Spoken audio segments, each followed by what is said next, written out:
es el Señor. Hoy le quiero adorar. La belleza de mi Señor nunca se agotará. La hermosura de mi Señor siempre resplandecerá. La belleza de mi Señor nunca se agotará. La hermosura de mi Señor siempre resplandecerá. Cuán bello es el Señor, cuán hermoso es el Señor, cuán bello es el Señor. Hoy le quiero adorar. La belleza, dice, vamos, la belleza de mi Señor nunca se agotará. La hermosura de mi Señor siempre resplandecerá. La belleza de mi Señor nunca se agotará. La hermosura de mi Señor siempre resplandecerá.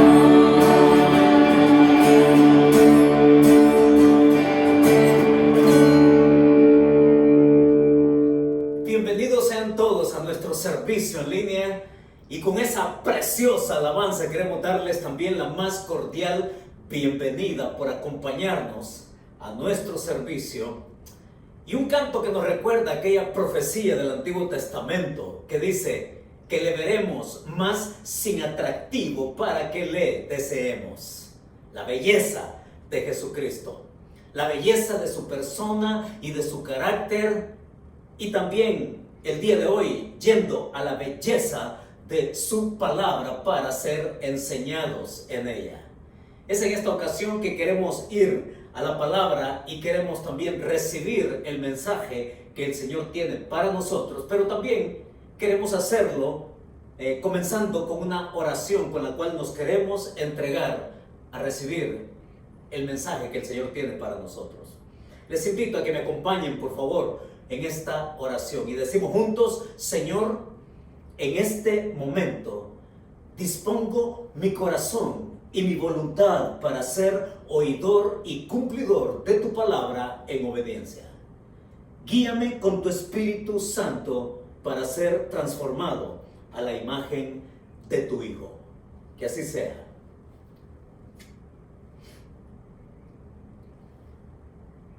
El hombre se bajó del metro, vistiendo sus zapatos tenis, un jeans semi desteñido, una camisa casual manga larga y luciendo una gorra del equipo de béisbol de la ciudad, los Nacionales de Washington.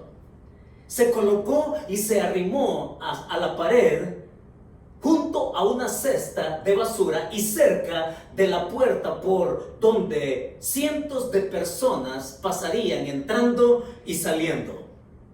De un pequeño estuche, este hombre sacó su violín y usó el estuche poniéndolo a sus pies, abierto para que la gente pudiera depositarle algo de dinero. Enseguida tomó su violín y empezó a tocarlo. Y en los siguientes 45 minutos, este hombre interpretó magistralmente piezas musicales de los autores y compositores clásicos, de Amadeus Mozart, de Franz Schubert. Y fueron más de 1000 personas las que pasaron frente a él. Y la gran mayoría apenas sí lo notó. Pero si hubieran prestado suficiente atención, ellos se habrían dado cuenta, al menos por su forma de ejecutar el violín, la clase de violinista que era. Un hombre de renombre y de clase mundial. Este hombre era nada más y nada menos que el famoso Joshua Bell, tocando su propio Stradivarius, valorado en más de $3 millones.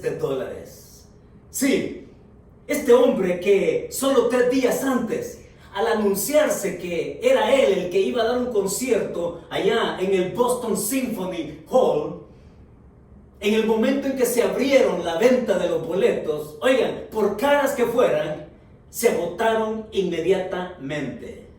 Algunos que no lograron un boleto se quejaron argumentando que por qué el concierto no se hizo en un auditorio para mayor capacidad. Ahora, yo sé que usted se está preguntando, como me lo pregunté yo al principio, pero ¿qué estaba haciendo Joshua Bell en el corredor del metro? Allí en el pasillo del metro. Y lo interesante es que todo fue parte de un proyecto organizado por el periódico el Washington Post. Un experimento que ellos llamaron un experimento en contexto, percepción y prioridades. Así como una evaluación sobre el gusto público por la música. Ellos querían saber cómo la gente, al encontrarse en un entorno simple, en un momento y en una ocasión ordinaria, cómo la gente podría responder a la grandeza y la belleza para apreciarla.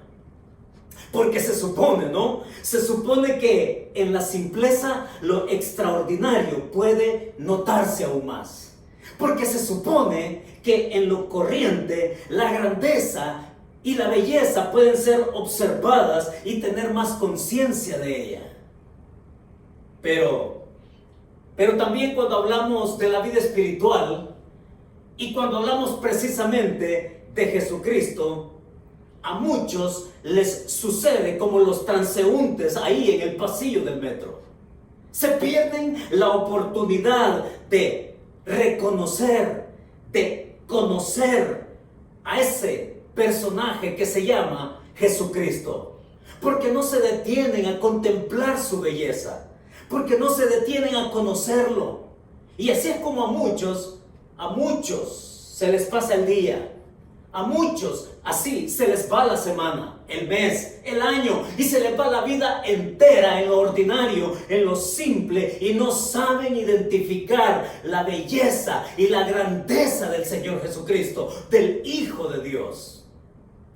En nuestra serie, el día de hoy, avanzamos, y el autor, como lo hemos venido tratando a lo largo de la epístola a los hebreos, nos ha presentado a Abraham como el patriarca de la nación judía.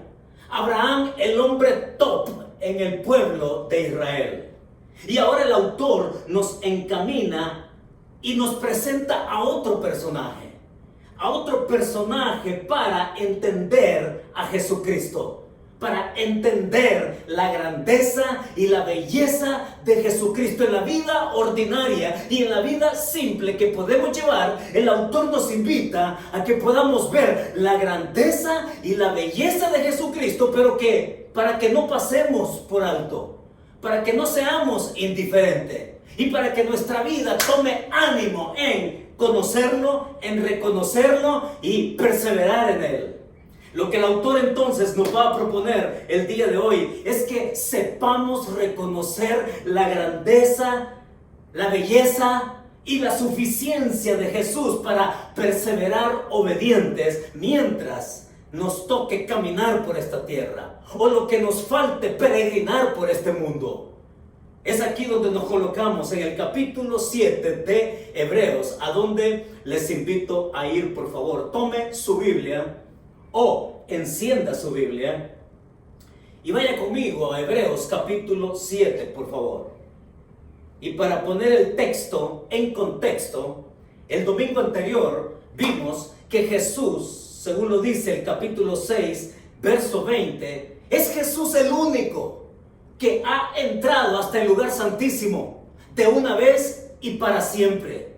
Y siendo así, Él se ha convertido en el precursor, en el único que ha resucitado y el único por el cual o por medio del cual nosotros podemos llegar al Padre, cumpliendo así su labor sacerdotal. Él ha cumplido con su labor sacerdotal y termina el verso 20 del capítulo 6 diciendo que es sacerdote para siempre según el orden de Melquisedec. Y en el contexto entonces del pasaje más amplio podemos notar que en el capítulo 4 verso 14 ya se ha dicho que Jesucristo, teniendo nosotros un gran sumo sacerdote que traspasó los cielos, el Hijo de Dios, retengamos nuestra profesión. En el capítulo 5, verso 6, el autor hace referencia a la clase de sacerdocio que caracteriza el de Jesucristo. Y él dice ahí, tú eres sacerdote para siempre, según el orden de Melquisedec. Y luego va a decir también en el mismo capítulo, verso 10, que Jesús fue declarado por Dios sumo sacerdote según el orden de Melquisedec. Y es ahora, en el capítulo 7, donde por fin el autor bíblico, habiendo hecho referencia a Melquisedec en las ocasiones anteriores, ahora explica quién es Melquisedec. Por fin nosotros hoy vamos a conocer quién es este personaje. Y vamos al capítulo 7, ahora sí, versos del 1 al 3, donde nos encontramos con lo primero que el autor nos quiere mostrar para que contemplemos la grandeza de Jesucristo a través de este hombre. Capítulo 7, verso 1 al 3, dice así: porque este Melquisedec, rey de Salem, sacerdote del Dios Altísimo, que salió a recibir a Abraham que volvía de la derrota de los reyes, y le bendijo, a quien asimismo dio Abraham los diezmos de todo, cuyo nombre significa primeramente Rey de Justicia, y también Rey de Salem, esto es, Rey de Paz, sin padre, sin madre, sin genealogía, que ni tiene principio de días, ni fin de vida, sino hecho semejante al Hijo de Dios, permanece sacerdote para siempre. Eso es lo que el autor nos pone sobre la mesa. Y el primer principio que tiene el autor como interés para que nosotros lo tengamos como un principio en nuestra vida, sí, es este: que la grandeza de Cristo te atraiga para reconocerlo. Que la grandeza de Cristo te atraiga para reconocerlo. Y Él nos va a recordar acá qué tan digno es Cristo, qué tan digno es el Hijo de Dios y qué tanto Él quiere ser preeminente en nuestra vida, en lo personal como también en lo eclesial como iglesia. De hecho, es así como el apóstol Pablo lo dice y lo refiere ahí en Efesios, que Jesús fue exaltado y que fue puesto sobre todo como Señor de la iglesia. Jesús es el Señor de su iglesia, de todos aquellos que le hemos confesado como Salvador y Señor de nuestra vida. Pero también lo quiere ser en lo personal. Y el autor aquí nos dice entonces que la grandeza de Cristo me atraiga, te atraiga, sí, para reconocerlo. Y para hablar de esa grandeza de Cristo, este personaje viene a colación, Melquisedec, el que decíamos que finalmente el autor nos lo quiere identificar. Y este hombre es puesto acá con la dignidad con la cual él refleja la grandeza y la belleza del Señor Jesucristo, en tres maneras. Ahí en el verso 1 se refiere a él como rey. Melquisedec, el rey de Salem, va a decir ahí. La dignidad de ser rey es superior por sus títulos como rey, pero también como sacerdote del Dios Altísimo.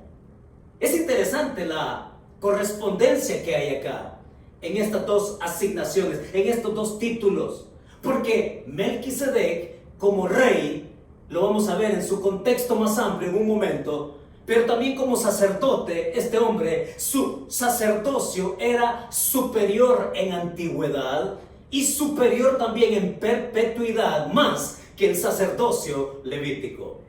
Y es que todos los sacerdotes provenían de la tribu de Leví y nadie más podía aplicar a ser sacerdote.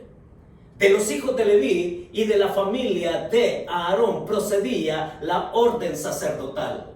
Y esta orden sacerdotal, como lo hemos mencionado en las ocasiones que correspondió en los pasajes, se determinaba por su genealogía, por su temporalidad, por la sucesión de uno tras otro en familia, heredándose el oficio de ser sacerdote.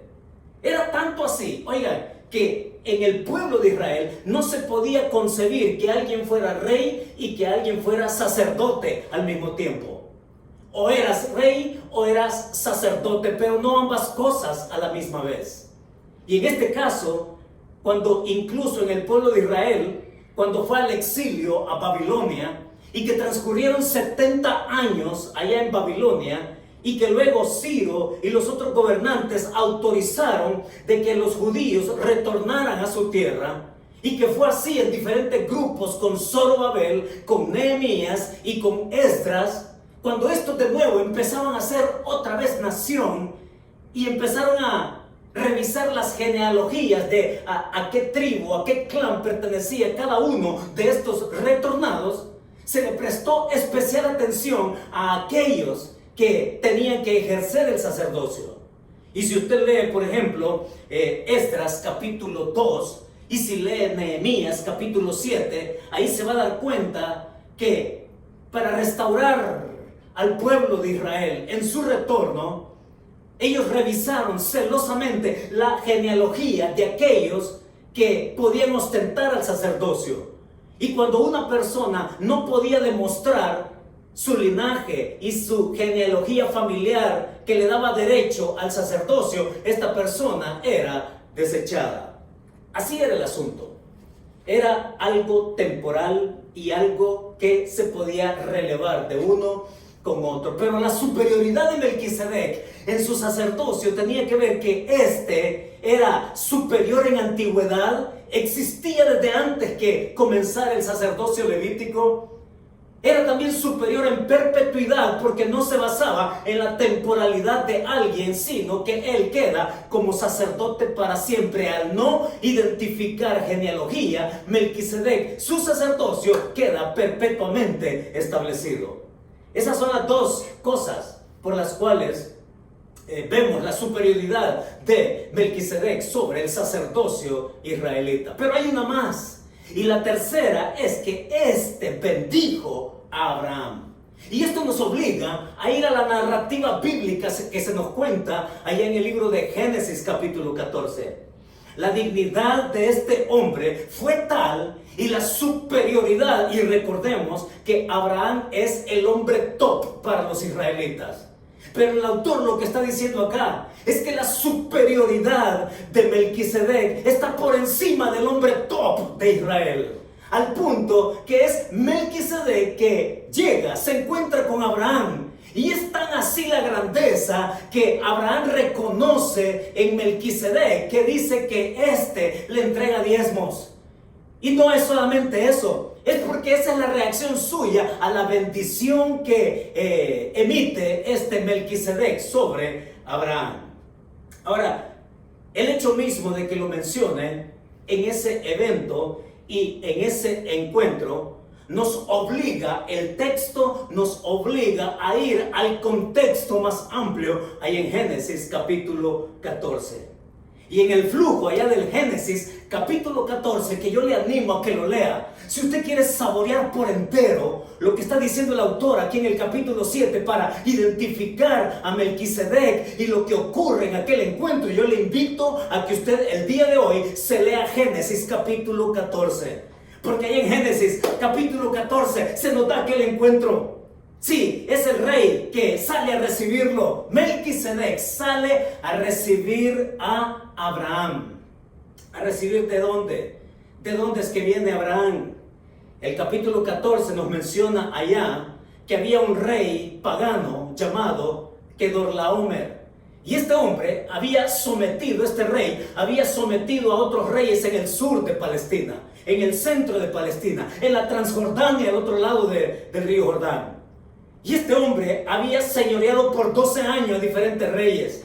Y de pronto hay una reacción de estos reyes y quieren irse a la guerra porque están cansados de él. Así es que Kedorlaomer reúne y se confedera con otros reyes, y los otros reyes en el sur de Palestina también hacen una confederación. Iba a ser una batalla entre 4 reyes y 5 reyes ahí en la tierra de Palestina. Y en el fuego cruzado de estos entra en la escena Abraham. Y no es porque él quería. Resulta que Kedorlaomer conquista a estos 5 reyes y se lleva cautiva a las personas, dentro de las cuales iba el sobrino de Abraham, Lot. Y cuando Abraham se entera por uno de los sobrevivientes que estos reyes habían tomado a las personas y que en cuenta iba su sobrino Lot, arma a su gente. Abraham entra en la jugada, entra en la batalla. Ahora la batalla también va a ser suya. Y es que él se iba con 318 hombres, dice ahí el Génesis 14, y que persigue a Kedorlaomer, al rey cabecilla de todos estos, y que había subyugado a toda Palestina. Y dice que Abraham lo sigue con sus hombres hasta Dan, llega hasta allá al borde de la frontera norte de Israel, y que lo persigue hasta allá cruzando Damasco. Oigan, yo he estado ahí en los altos del Golán, y los altos del Golán es el punto norte limítrofe entre Israel y Siria.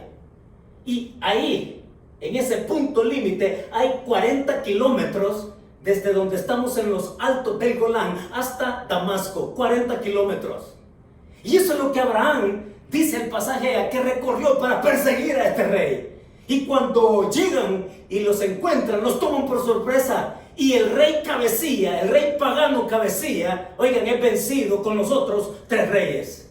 Y Abraham toma a su sobrino Lot, lo rescata, sus bienes, y no solamente a él, sino al resto de las personas que estos habían tomado como rehenes. Y es cuando Abraham regresa, y es cuando él va después de esa victoria, y es cuando se encuentra precisamente con Melquisedec. El pasaje se centra en la belleza de ese encuentro, y es Melquisedec el que le sale al paso, y es Melquisedec el que le dice: bendito sea Abraham, el Dios Altísimo. Bendito sea el Dios Altísimo, Abraham, que te dio la victoria. Y cuando pensamos en eso, pensamos en la dignidad de lo que significó ese encuentro, porque Abraham recibe aquello como un recordatorio de la promesa que Dios le había hecho a él. Sí, Abraham, tú eres mi escogido y yo te he puesto para que seas bendición para otros. Y de hecho así lo estaba haciendo. Había rescatado a otras personas de la invasión de estos reyes y había sido bendición de liberación para todos ellos. No solamente a su sobrino Lot, pero es Melquisedec el que lo pone en perspectiva del pacto que Dios tiene con él, de la promesa que Dios le ha dado. Y es Melquisedec como sacerdote del Dios Altísimo y como rey de justicia que viene ante Abraham y le dice: bendito sea Abraham del Dios Altísimo, que te ha dado a tus enemigos en tus manos. Oigan, y es tal la grandeza que Abraham reconoce de este hombre, que dice que él le entrega los diezmos de todo el botín que él había traído. Así es, hermanos. No dejó pasar la oportunidad Abraham de contemplar la belleza y la grandeza de ese hombre. Y es interesante porque, como lo explica el autor a los Hebreos, hay 3 pasajes nada más, que nos hablan acerca de Melquisedec.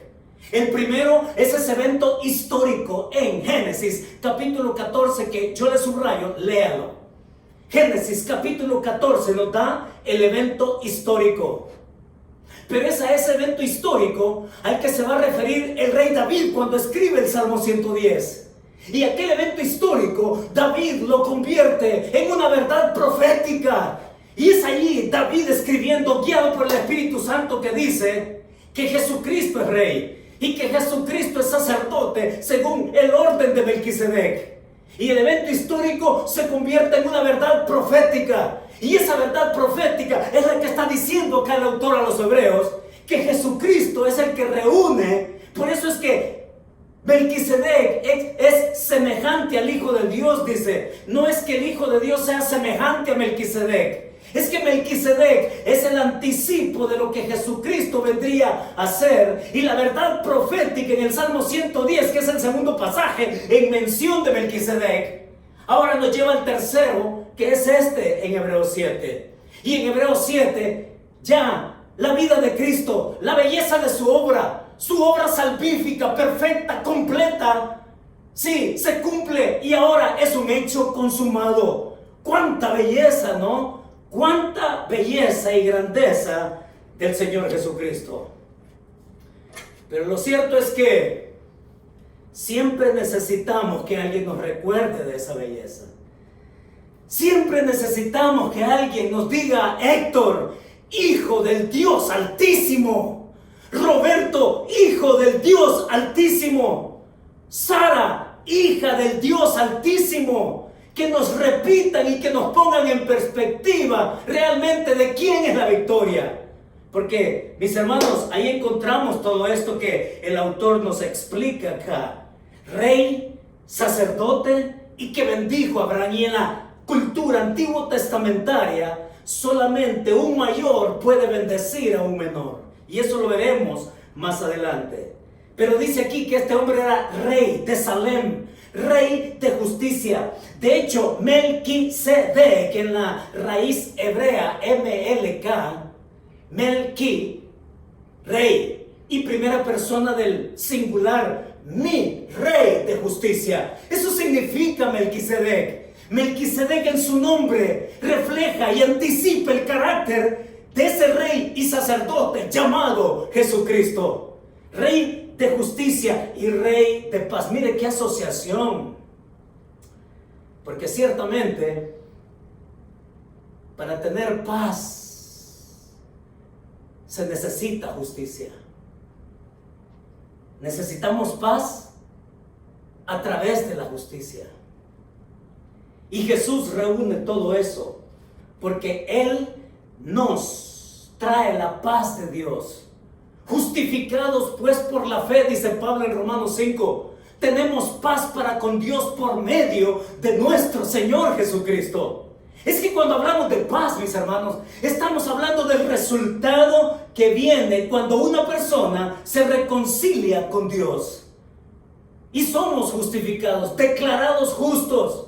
Es cuando Dios en su gracia, es una de las doctrinas de la gracia, alimento sólido del cual Él quiere compartirles, y que nosotros también tenemos que entender para saber vivir nuestras vidas ordinarias a la luz de la belleza y la grandeza del Señor Jesucristo. Es en esas doctrinas de la gracia donde aprendemos de la imputación, es decir, de la acreditación de la justicia de Dios en mí, y no tanto por mis obras, y no tanto por cualquier otra cosa que yo quiera usar para decir que puedo justificarme delante de Dios. Es la justicia suya que se me acredita en los méritos de Jesucristo. Y mire cómo es esto. Es una doble imputación. Se me da a mí algo de lo cual yo nunca he sido parte. La imputación significa aquello que se me acredita de algo que no ha sido inherente a mí. ¿Ya? La justicia de Dios, porque no hay justo ni aun uno, dice Pablo. De igual manera, es una doble imputación, porque a Jesucristo se le acredita mi pecado, su pecado se le acredita a Cristo, algo que no era esencialmente en Él, parte suya, algo que no le era inherente. Dice Pablo que Dios lo hizo pecado por todos nosotros para que la justicia de Dios fuese completa en Él. Entonces, cuando hablamos de la belleza y de la grandeza de Jesucristo, vaya manera de anticiparlo con Melquisedec, el rey, sacerdote, el que viene y el que pone en perspectiva a Abraham y le dice: Abraham, hijo del Dios Altísimo. Y fue tanta la superioridad de este hombre que Abraham lo reconoce, y entonces dice ahí que le entrega los diezmos del botín que él había logrado. Así es, hermanos. Eso nos lleva a que de esa grandeza y de esa belleza de Cristo que nos atraiga, nos lleva también al siguiente principio en los versos del 4 al 7, al 8. Dice ahí el verso 4: considerad pues, dice, cuán grande es este, hablando de Melquisedec, a quien aún Abraham el patriarca dio diezmos del botín. Ciertamente, los que de entre los hijos de Leví reciben el sacerdocio tienen mandamiento de tomar del pueblo los diezmos según la ley, es decir, de sus hermanos, aunque estos también hayan salido de los lomos de Abraham. Pero aquel cuya genealogía no es contada entre ellos, tomó de Abraham los diezmos y bendijo al que tenía la promesa. Y sin discusión alguna, el menor es bendecido por el mayor. Ahora sí podemos entender mejor la cosa. Podemos entender mejor el argumento del autor bíblico en la epístola de los Hebreos al hablar del sumo sacerdocio de Jesús según el orden de Melquisedec. Ahora sí podemos hablar de la grandeza, de la belleza, para que nos atraiga y entonces poder explicarnos esto otro que dice el verso 4 al 7. El principio ahora es que tu acto de adoración, óigalo, que tu acto de adoración evidencie la grandeza de Cristo en tu vida. Que tu acto de adoración evidencie la grandeza de Cristo en tu vida. ¿Y qué manera de decirlo acá? Es cierto, nuestros actos de adoración van a decir mucho de nosotros. Se lo repito, nuestros actos de adoración van a decir mucho de nosotros. Melquisedec dice acá: considerad pues cuán grande era este hombre, superior a Abraham, el hombre top de Israel, y superior al otro también que era grande, Leví, porque Leví fue tomado, escogido de los hijos de Jacob para que él y su descendencia se encargaran de la parte religiosa, espiritual del pueblo de Israel a posteridad. Y es ahí donde encontramos que la grandeza de Melquisedec es sobre ellos dos. Sobre ellos dos, Melquisedec es tan superior que dice acá que ciertamente la ley decía que todas las demás tribus tenían que entregar sus diezmos a Leví, porque a Leví no le fue concedido tierra cuando estos fueron y la poseyeron. Fueron las demás tribus que le concedieron ciudades para que ellos vivieran. Y parte, porque yo soy tu herencia, les dijo Dios a ellos. Y parte de la bendición era que todas las tribus tenían que diezmar a la tribu de Leví.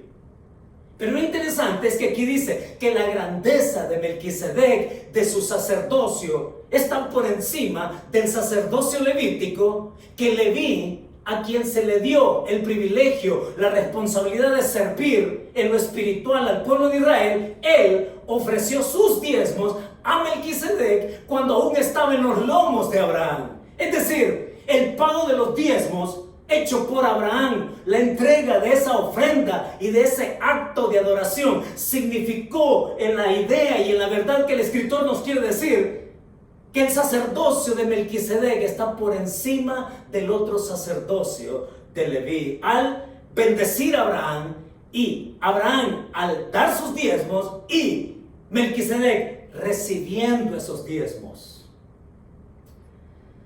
Así es, hermanos. Ahora la pregunta es, en la parte práctica para nosotros, ¿qué hacemos con lo que tenemos? Lo que usted dice que tiene, la pregunta que nos hacemos es, ¿cómo lo obtienes? lo que usted da es con la pregunta, ¿cuánto reconoces a Dios en tu vida con lo que tú das? Lo que usted es o lo que yo soy, lo podemos entender con la pregunta, ¿qué tan devoto digo que yo soy a Dios? Y mis hermanos, este es un punto de inflexión. Este es un punto crucial, como lo fue para Abraham en su momento. Porque tenemos que regresar a Génesis capítulo 14. Porque no solamente se trató de Melquisedec yendo al encuentro de Abraham. También usted va a leer y va a encontrar que el texto allá nos dice que también hubo otro rey que vino al encuentro de Abraham. Ese era el rey Pera de Sodoma. Un rey pagano. Un rey que viene donde Abraham. Un rey que le dice a Abraham, Abraham, qué gran victoria la que tuviste. Abraham, qué gran botín el que lograste. Abraham le dice, te propongo que tú me des las personas y que tú te quedes con lo que estos se llevaron de mí, mis bienes, te los puedes quedar, Abraham. Y cuando vemos el silencio en el capítulo 7 de Hebreos acá, también podemos aprender de ello. Porque muchas veces, hermanos, y por eso digo que es un momento crucial el que está tratando el escritor bíblico acá con nosotros el día de hoy.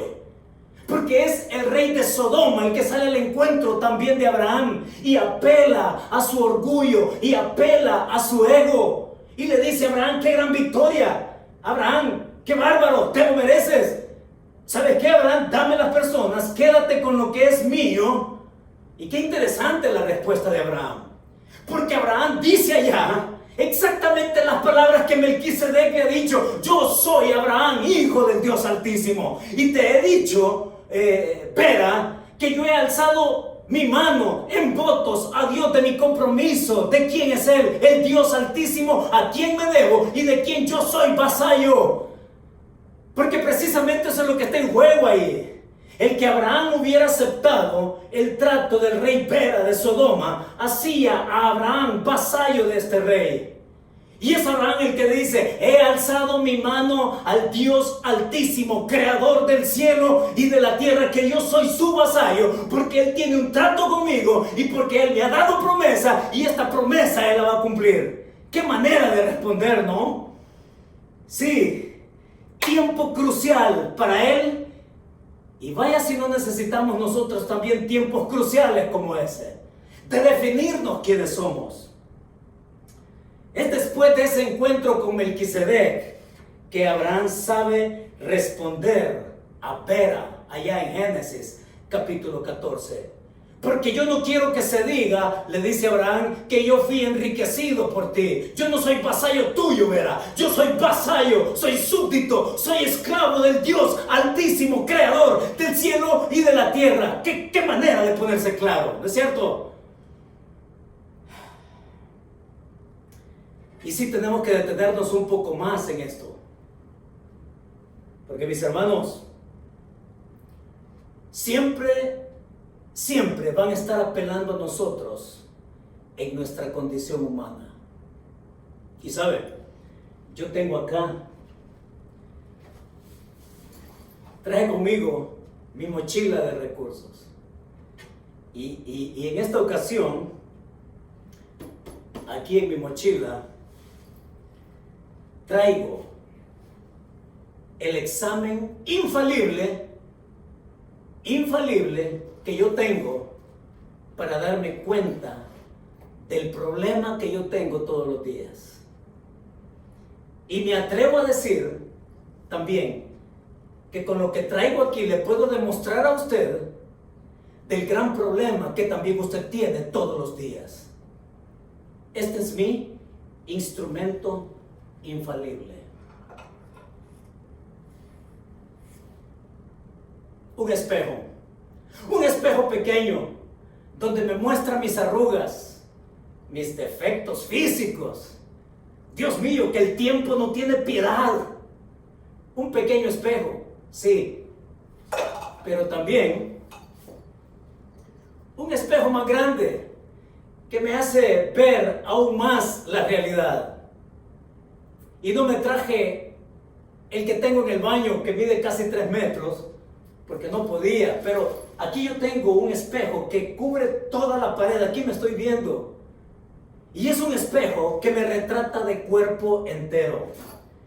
A lo que quiero ir, mis hermanos, es que el gran problema suyo y el gran problema mío todos los días es nuestro ego.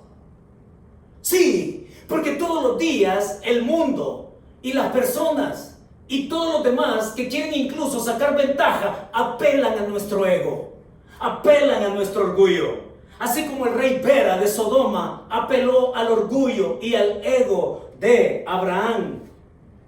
Y cuando nosotros pensamos en esto, vaya si no necesitamos que nos pongan en perspectiva. Vaya si no necesitamos, mis hermanos, que nos pongan en perspectiva. ¿Por qué? Porque cuando apelan a nuestro orgullo, déjeme darle algunas maneras de cómo en familia, en amigos, en el trabajo, en fin, en todos los ámbitos en los que nos movemos, apelan a nuestro ego. Así es igualmente, todos los días ese problema. Cuando el enemigo quiere desviarnos de reconocer la grandeza de Cristo en nosotros y apela a nuestro orgullo, apela a nuestro ego, y vaya y veas en el espejo, hoy, más tarde, sí, mañana que se levante, usted cuando se pone frente al espejo, ahí tiene su problema. Usted está viendo la pura realidad del ego con que podemos vivir día a día, haciéndonos los indiferentes a Dios y creyendo que nosotros valemos más que la grandeza de Cristo. Ahora déjeme ver con usted algunas cosas, aquellas con las que apelan a nuestro orgullo y a nuestro ego. La carrera, los títulos, las posesiones que tenemos, el prestigio social con que nos rodeamos. Sí, todo eso que nos hace creer que merecemos eso porque hemos estudiado, nos hemos matado estudiando, y esa carrera que me hace sentirme orgulloso y que me hace sentir mejor que cualquier otro. Hemos trabajado duro para tener todo esto que tengo. Yo me lo merezco. Que lo que somos y que lo que tenemos, se lo quiero recordar. Qué bueno que alguien nos lo tenga que recordar. Lo que usted es y lo que usted ha logrado y lo que dice usted que merece, oiga, la fuente de eso se llama la gracia del Dios Altísimo en su vida. ¿Quién es el que le dio la inteligencia? ¿Quién es el que nos da las habilidades? ¿Quién es el que nos pone personas en nuestro camino, que nos ayudan, que nos animan, que nos llevan adelante? Todo procede de una fuente de gracia de Dios.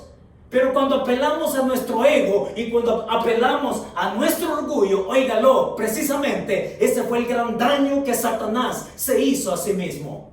Ese es el gran daño, su ego fue lo que a él lo hizo excluirle de la presencia de la corte celestial. Basta leer Isaías, capítulo 14, para ver hasta dónde llevó Satanás su rebelión contra Dios. Hasta dónde llegó Satanás su ego. Y búsquelo si quiere. Isaías capítulo 14. Pero allá en aquel pasaje, Satanás dice: yo subiré, los 5 yo del ego de Satanás. Yo subiré a lo alto. Yo me levantaré. Yo me sentaré en el trono. Yo seré semejante al Altísimo.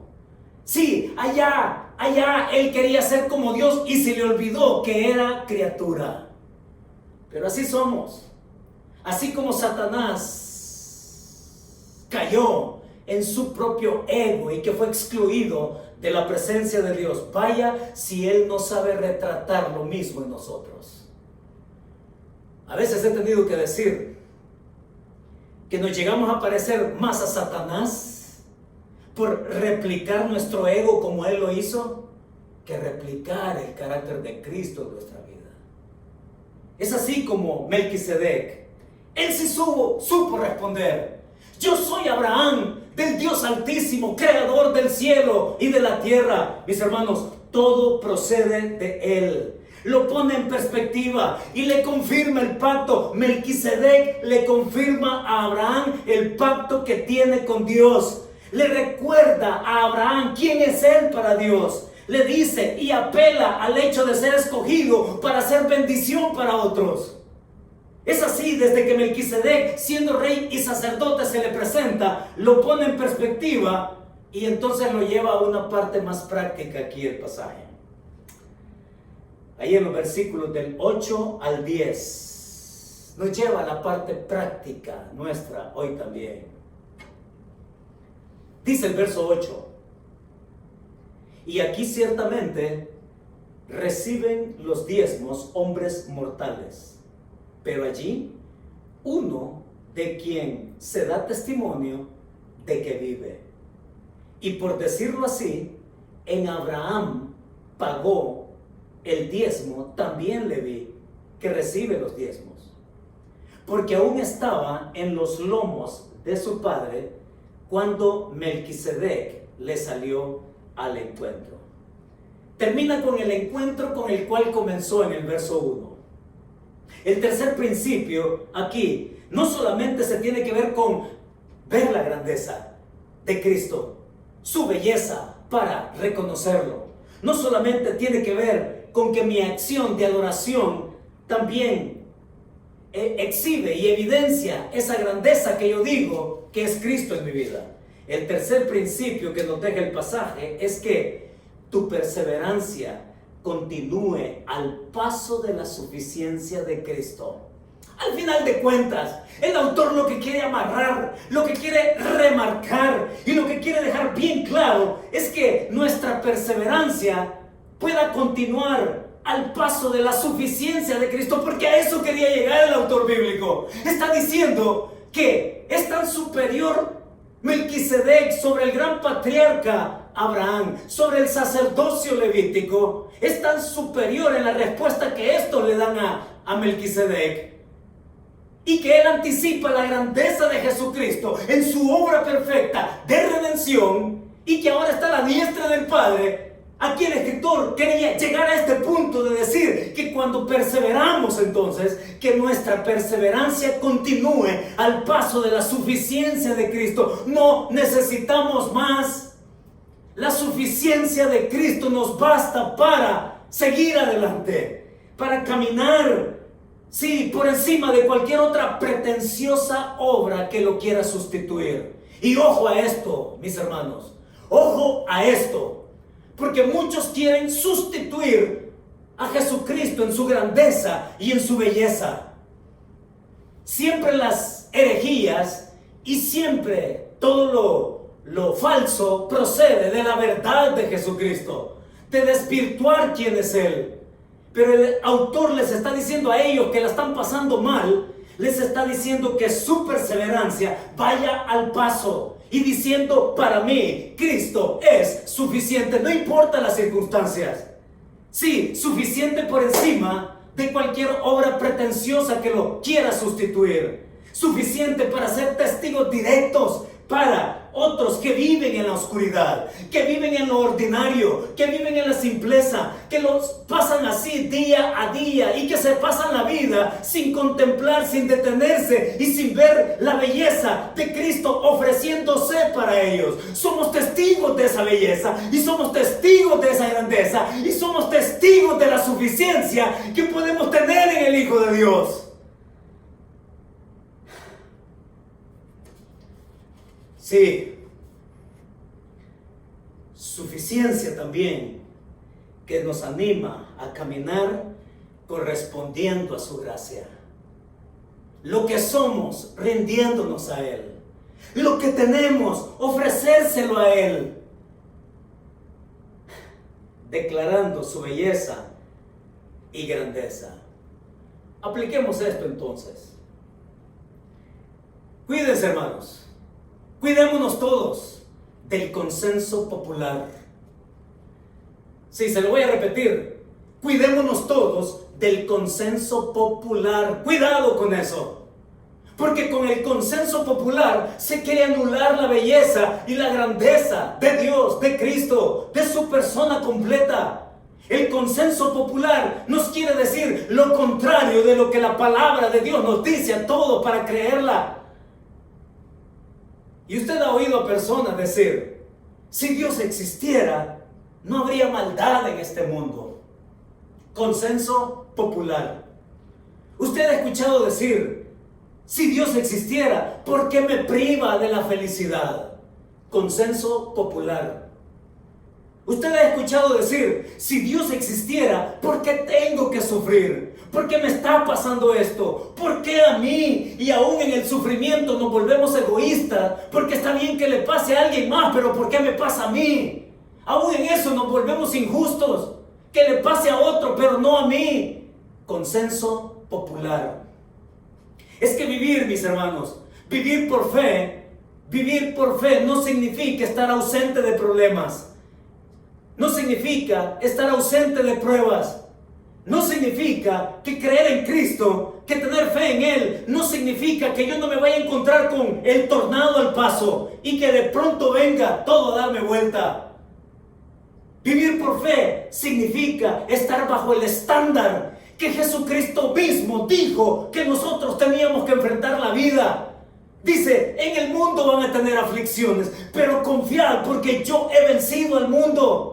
Es cierto, van a pasar por sufrimiento, pero mi paz les dejo, mi paz les doy. Yo no os la doy como el mundo la da. No se turbe vuestro corazón ni tenga miedo.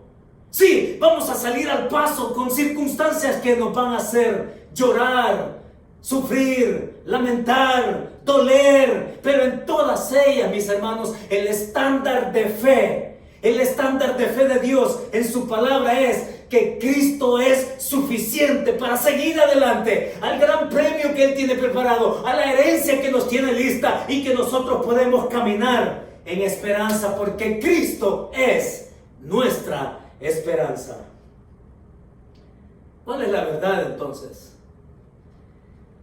La verdad en su todo que el pasaje nos ofrece es esta, anótela. La grandeza de Cristo en nuestra vida se mide por la obediencia en nuestra perseverancia. La grandeza de Cristo en nuestra vida se mide por la obediencia en nuestra perseverancia. No es el consenso popular, mis hermanos. Y cuidado con apelar a nuestro ego. Todo lo que somos y todo lo que tenemos viene por la mano preciosa y la gracia de Dios a favor nuestro, aún a pesar de las circunstancias. Pero es Cristo que nos sale al paso y Él quiere que nosotros nos detengamos, que lo contemplemos y que al decirnos Él, sígueme, nosotros estemos dispuestos a seguirlo a pesar de lo que en el camino podamos encontrarnos, porque Él es suficiente. Vamos a orar. Señor, muchas gracias por la gran verdad de la belleza, de la grandeza y de la suficiencia de tu Hijo para nosotros. Una vez más, Señor, en las circunstancias actuales, oramos para que tu verdad prevalezca en nuestra mente y en nuestro corazón. Y no la opinión popular, Señor. Y no el consenso popular de aquellos que quieren desvirtuar esa grandeza y esa autoridad de tu Hijo.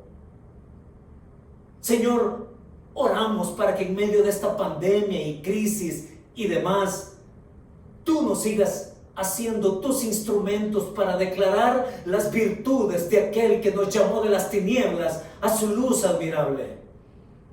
Que seamos el pueblo de sacerdotes que tú quieres usar para que conozcan la realidad de cerca de una vida transformada. Y que en esa manera, Señor, nosotros podamos también en nuestro día común y corriente, contemplar la grandeza y la belleza y la autoridad de aquel que nos ha perdonado y nos ha salvado para su gloria. Señor, nos encomendamos en tus manos y que tu Espíritu Santo encuentre terreno amplio y fructífero en nuestro corazón para hacer la obra tuya en nuestras vidas. Así te lo pedimos, Señor, en el nombre de tu Hijo Jesucristo. Amén y amén. Que Dios nos bendiga.